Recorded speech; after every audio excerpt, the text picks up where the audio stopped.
সঠিক সময়ে এসে বাণীর সাথে হওয়া অন্যায়ের হাত থেকে বাণীকে বাঁচালো অনিরুদ্ধ। ধারাবাহিকের শুরুতে দেখা যাচ্ছে বাণীকে দেখে সাথী শ্যামলীকে বলছে বাণীর অবস্থা তো আগের থেকে আরো খারাপ হয়ে গেছে দিদি, ও এখন কি করে লড়াই করবে এই শরীর নিয়ে। শ্যামলী তখন বলছে বেয়ান, আমি কিচ্ছু বুঝতে পারছি না, আমার কিচ্ছু মাথায় আসছে না। এদিকে তো মৌলি মনে মনে বলছে আরো খারাপ অবস্থা হওয়ার সময় আছে এখনো বাণীর। এদিকে তো জজ সাহেব চলে এসেছে। বিপক্ষীয় উকিল বলছে আরেকটা ডেট দেওয়ার কোনো প্রয়োজন ছিল না ইয়োর অনার, আর কোর্টে শুধু শুধু আরেকটা ডেট নষ্ট করা হলো ইয়োর অনার, কারণ ওরা কোনো দিনও প্রমাণ জোগাড় করতে পারবে না ইয়োর অনার, কারণ ঈশানী রয়কে খুন করেছেন ওই বাণী। মথুরা তো তখন সঙ্গে সঙ্গে অবজেকশন জানায়। বিপক্ষীয় উকিলকে বলছে ইয়োর অনার, আমার বিপক্ষীয় উকিল হয়তো ভুলে যাচ্ছে যেমন কাউকে নির্দোষ প্রমাণিত করতে গেলে সাক্ষ্য লাগে, কাউকে কিন্তু দোষী প্রমাণিত করতে গেলে সাক্ষ্য প্রমাণ লাগে, আর এখনো কিন্তু আমার ক্লায়েন্ট বাণী দেবীর বিরুদ্ধে কোনো সাক্ষ্য প্রমাণ যায়নি, যেটা দেখে যাতে মনে হয় বাণী দেবী ঈশানী দেবীকে খুন করেছে।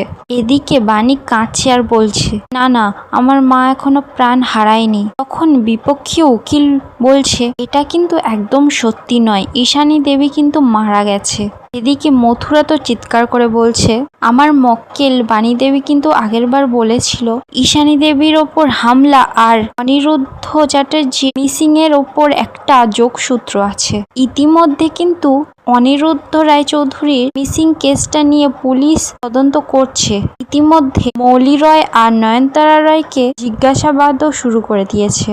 আর আমার দৃঢ় বিশ্বাস এই ষড়যন্ত্রের পিছনে ওদের দুজনেরই হাত আছে। তাই আমার এই কোর্টের কাছে একটাই অনুরোধ, অনিরুদ্ধ রায়চৌধুরীকে যতক্ষণ না খুঁজে পাওয়া যায় এই কোর্টের মামলা রায় বেরোনো অসম্ভব। বাণী তো এদিকে কাঁদতে কাঁদতে জজ সাহেবকে বলে ইয়োর অনার, আমার একদিনের জন্য বেলের খুব প্রয়োজন, কারণ এই অন্যায়টা যারা করেছে তারা তো জিতে যাবে, আর যেই মানুষটা এখনো পর্যন্ত বেঁচে আছে তাকে যে মেরে ফেলা হবে, আপনি এই অন্যায়টা প্লিজ হতে দেবেন না।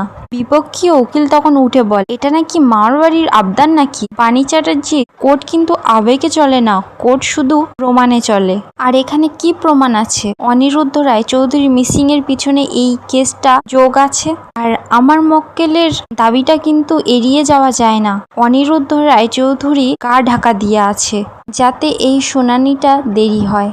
তখন কোর্টের মধ্যে উঠে দাঁড়িয়ে বলে হ্যাঁ উনি একদম ঠিক বলেছে, এই সমস্ত ওই বাণীরই চাল, ওই বাণী কিন্তু অনেক কিছু করতে জানে। বাণী তো এবার পুরো পাগল হয়ে গেছে আর চিৎকার করে বলছে এই সমস্ত কিন্তু সবকিছু মিথ্যে কথা, আমি যদি এখান থেকে না বেরোই আমার স্বামীর খোঁজ করব কিভাবে, আমার স্বামী কোথায় আমি সত্যি জানি না। বিপক্ষীয় উকিল তখন হাসতে হাসতে বলে বাণীকে আপনারা নিশ্চয়ই পুলিশের কাছে ডায়েরি করেছেন, এখন নিশ্চয়ই অনুসন্ধান করা শুরু হয়ে গেছে, আর যেখানে পুলিশ পাচ্ছে না আর আপনি সেখানে একদিন বেরিয়ে খুঁজে পেয়ে যাবেন। ইয়োর অনার, এটা দেখে প্রমাণিত অনিরুদ্ধ রায়চৌধুরীর মিসিং এর পিছনে এটা সম্পূর্ণ পুরো ওয়াশ। কোর্ট থেকে শুধুমাত্র বেলের দাবিটা তোলা যায়। বাণী তো এবার চিৎকার করে বলে না হুজুর, এটা সম্পূর্ণ মিথ্যে, আমাকে দয়া করে একদিনের জন্য বেল দিন, আমার স্বামী কোথায় আছে আমি কিচ্ছু বুঝতে পারছি না, প্লিজ একবার আমাকে এখান থেকে বেরোতে দিন। ওরা তখন বলে আর তাছাড়া আমার মক্কেল কিন্তু প্রেগনেন্ট। তখন বিপক্ষীয় উকিল একটা কাগজ নিয়ে জজ সাহেবকে দেয়। বিপক্ষীয় উকিল তখন বলে এতদিন উনি সকলের সাথে প্রতারণা করে এসেছেন। তখন মথুরা তো অবাক, বলছে কিসের প্রতারণা? জজ সাহেব তো রিপোর্টটা পড়ে বলে এ কি, এখানে তো পরিষ্কার লেখা আছে উনি অন্তঃসত্ত্বা নয়। শুনেই তো সবার মাথায় বাজ পড়ে যায়, বাণীও তো বুঝতে পারছে না এটা কি হচ্ছে।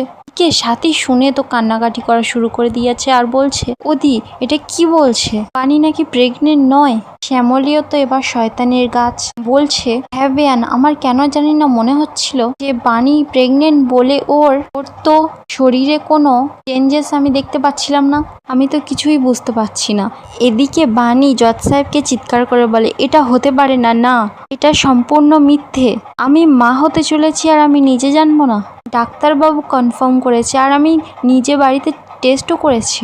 বিপক্ষীয় উকিল তখন বলছে টেস্ট তো এটা বলছে না। বাণী তখন বলে না, এটা কিছুতেই হতে পারে না, নিশ্চয়ই এর পিছনে কোনো ষড়যন্ত্র রয়েছে, আর সেই ষড়যন্ত্রটা করছে ওই মৌলি, আমি ঠিক বুঝতে পারছি। অন্যদিকে মৌলি তো মনে মনে বলছে আমি তোমাকে ফাঁসির মঞ্চে ঝোলাবো বলেই তো আমি এই ফেক রিপোর্টটা বানিয়েছি বানি, আর তুমি কোনোদিনও প্রমাণ করতে পারবে না যে এটা ফেক রিপোর্ট। এদিকে বিপক্ষীয় উকিল বলে বাণী দেবীকে দেখে যে ডাক্তারটা প্রেগনেন্ট বলেছিল সেই ডক্টরটাকে ডাকা হোক। ডাক্তার তো এবার কাঠগড়ায় এসেছে। বাণী তো সঙ্গে সঙ্গে জিজ্ঞাসা করে ডাক্তারবাবু, আপনি তো অনেক দিন ধরে আমাকে চিকিৎসা করছেন, আপনি তো সবটা জানেন, আর আপনাকে কেউ কি ভয় দেখিয়েছে? আপনি এমন মিথ্যে কথা বলছেন কেন? ডাক্তার তো এবার মৌলির দিকে তাকায়, যেন মৌলি কিছু একটা ইশারা করছে। ডাক্তার তো তখন মনে মনে বলে আমি যদি এখানে সত্যি কথা বলি তাহলে তো ওরা তো আমার পরিবারকে শেষ করে ফেলবে। বিপক্ষীয় উকিল তখন ডাক্তারকে জিজ্ঞাসা করে এই যে আপনার রিপোর্ট অনুযায়ী আপনার এই পেশেন্ট কেমন? ডাক্তারবাবু তখন বলে বাণী দেবী অন্তঃসত্ত্বা নয়। ডাক্তারবাবু তো পুরোপুরি মিথ্যে কথা বলে দেয়। বাণী তো কথাটা শুনে অবাক, বলছে কি, এটা হতে পারে না, আপনি তো নিজেই আমার স্বামীকে জানিয়েছিলেন আমি প্রেগনেন্ট।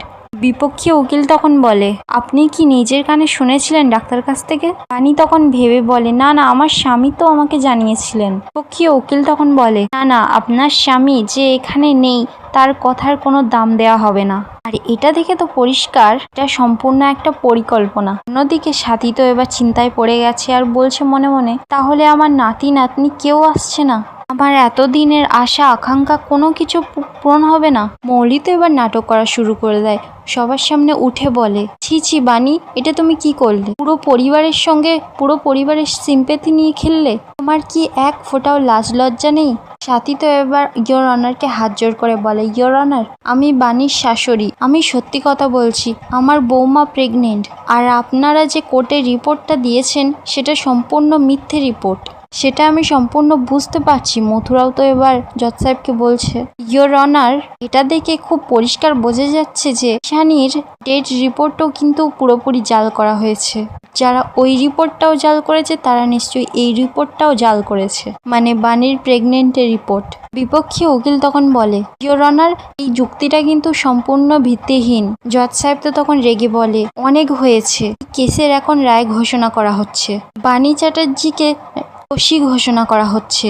বাণী তো চিৎকার করে ওঠে, বলে না। মৌলি তো কথাটা শুনে খুব খুশি হয়ে যায়।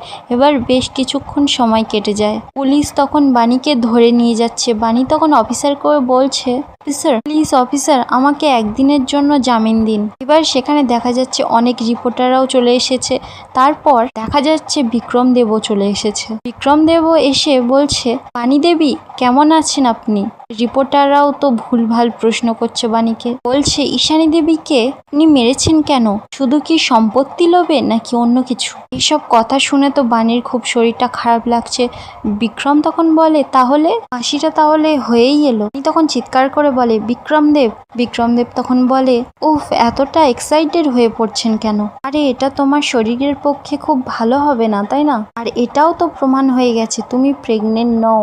বাণী তখন রেগেমেগে বলে আজে বাজে কথা বললে না এক্ষুনি জিপটা টেনে ছিঁড়ে দেবো। এবার তো দেখা যাচ্ছে সাথী তো কাঁদতে কাঁদতে সেখানে চলে এসেছে। বাণীর হাতটা ধরে বলছে আমার তো সবকিছু শেষ হয়ে গেল, ঈশানীও মারা গেল, আর আমার ছেলেকেও খুঁজে পাওয়া যাচ্ছে না, আর এইদিকে তুমিও জেলে। বাণী তো এখনো বলছে না মাসিমণি, এখনো কিচ্ছু শেষ হয়ে যায়নি, কথা দিচ্ছি আমার স্বামীকেও ফিরিয়ে আনবো আর আমার মাকেও বাঁচাবো। আর এখানেই আজকের এপিসোডটা শেষ হয়ে যায়। আপনাদের কি মনে হচ্ছে বাণী যেই কথাটা দিল এই কথাটা কি রাখতে পারবে নাকি না? কমেন্টে আপনাদের মতামতটা জানাবেন।